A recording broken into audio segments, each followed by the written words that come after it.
Hello everyone, welcome to knowledge of law. एक viewer थे जिनकी क्वेरी आ रही थी। पहले तो सॉरी भाई, देखो मुझे भी टाइम लगता है वीडियो बनाने में, ठीक है। मटेरियल भी सर्च करना होता है, तो थोड़ी मुझे कुछ हेल्थ इशू भी थी ड्यू टू रीज़न, तो आई एम रियली सॉरी। मुझे बहुत अच्छा लगा कि हाँ आपने बार बार उस चीज़ को बोला कि मैम वीडियो बना दीजिए प्लीज़, उस टॉपिक पर बना दीजिए। तो सर आई एम रेडी, ठीक है। देखो मैं तो भाई आपकी हेल्प करने के लिए रेडी हूँ, तो बट थोड़ा सा डिले के लिए आई एम रियली सॉरी, ठीक है। अभी तक कोई भी नई नोटिफिकेशन नहीं आई है, ठीक, 2025 में, ठीक है। ऑल इंडिया बार एग्ज़ाम अब 20 कंडक्ट करवाया जाएगा 2025 का। आप बार बार पूछ रहे हो कि मैम कौन सी लैंग्वेज में होगा। देखो भाई, ऑल इंडिया बार एग्ज़ाम, ठीक, यहाँ से देख लीजिए, इंग्लिश एंड 22 रीजनल लैंग्वेजेस में, ठीक है। मतलब 22 लैंग्वेज हैं जिसमें जो आपका एग्ज़ाम है कंडक्ट करवाया जाएगा ऑल इंडिया बार एग्ज़ाम। इंक्लूडेड हिंदी, तेलुगु, तमिल, कन्नड़ा और मराठी, बंगाली, गुजराती, उड़ीसा, असम, पंजाबी, कश्मीरी, कोंकणी, मलयालम, मणिपुरी, नेपाली, संस्कृति, सिंधी, उर्दू, बोडो, भाई Santhali, Maithili and Dogri according to the bar council of India. समझ ले कि सर जो भी हमारी बार काउंसिल ऑफ इंडिया की तरफ से लैंग्वेज को सिलेक्ट किया जाता है, 22 लैंग्वेज हैं यहाँ पर। इसके अंडर आप इंडिया में कहीं पर भी एग्ज़ाम दे सकते हो। एक दिन एक डेट फिक्स की जाती है, उसी दिन उसी डेट को पूरे इंडिया में, ठीक, एग्ज़ाम कंडक्ट करवाया जाता है सेम डेट को, ठीक है, पूरे इंडिया में। बार बार आप पूछ रहे थे कि मैम इसका क्या है भाई, ठीक है। मैं आपको थोड़ा सा बता दूं एलिजिबिलिटी, ठीक है। देखते हैं कहाँ पर लिखी है इसकी एलिजिबिलिटी।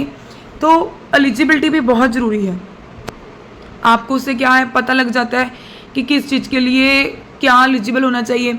सबसे पहले तो मैं आपको बात बता दूं कि जब आप AIB के एग्ज़ाम की बात कर रहे हैं भाई, अभी देखो साइट स्लो चल रही है, ठीक है। अगर हम एलिजिबिलिटी की बात करें, देखो इसे हम कर देते हैं नो थैंक्स। ऑफलाइन एग्ज़ाम होता है, ठीक है, सर्टिफिकेशन बेस्ड होता है भाई, ठीक भाई, सर्टिफिकेट बेस्ड होता है, इसका सर्टिफिकेट मिलता है, ठीक है। फिर इसका नाम क्या होता है, ऑल इंडिया बार एग्ज़ाम, शॉर्ट नेम AIB 20 आने वाला है। कौन कंडक्ट कराता है, ऑल इंडिया बार एग्ज़ाम की तरफ से होता है भाई, ठीक है। तो आगे मैं बता दूं ऑफिशियल वेबसाइट कौन सी है, ये वाली है। इम्पॉर्टेंट डेट कौन सी है, फर्स्ट वीक सितंबर को, सितंबर के फर्स्ट वीक में जो नोटिफिकेशन आने के चांसेस होते हैं। लास्ट डेट नोटिफिकेशन के बाद ही पता चलेगी, पेमेंट जो सारे का सारा भाई बाद में ही पता चलेगा। हम तो यहाँ पर देखने वाले थे कि एलिजिबिलिटी क्या है। ये देखो एलिजिबिलिटी, रिक्वायर एज क्या है, there is no age limit, कोई एज लिमिट नहीं है। What are the qualifying marks required to appear in AIB, candidate must have, उनके पास, कैंडिडेट के पास सिर्फ लॉ की डिग्री चाहिए, अदरवाइज़ कोई ऐसी क्वालिफाइंग मार्क्स नहीं वहाँ पर मेंशन नहीं होते। फिर ये मैं आपको बता दूँ कि चाहे जो it has been more than 3 years since register with state bar council, do I need to register again. भाई आप स्टेट बार काउंसिल में अगर रजिस्टर्ड हो तो अच्छा है। अब तो मैं आपको बता दूँ, एक वही आई थी सुप्रीम कोर्ट की जजमेंट आई थी, उसके द्वारा क्या किया गया है, through the judgement, supreme court के द्वारा जजमेंट आई थी, उसका लिंक मैं डिस्क्रिप्शन में दे दूंगी।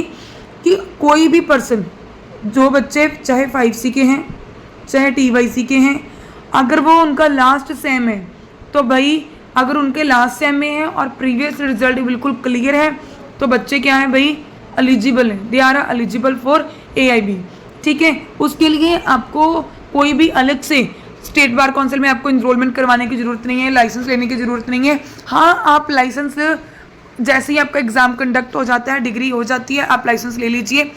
कई बार क्या होता है कि आपको जो गाइज जो COP मिलता है ना, सर्टिफिकेट ऑफ प्रैक्टिस, इसी के बिहाफ के ऊपर मिलता है, ठीक है। और इसके बाद मैं आपको बता दूं कि जो सर्टिफिकेट ऑफ प्रैक्टिस मिलता है, कई बार क्या होता है कि भाई आपके वहीं पर आ जाता है जहाँ पर आपने अपने आप को एज ए इनरोल करवाया हो, ठीक। तो एक चीज़ मैं आपको और बता देती हूँ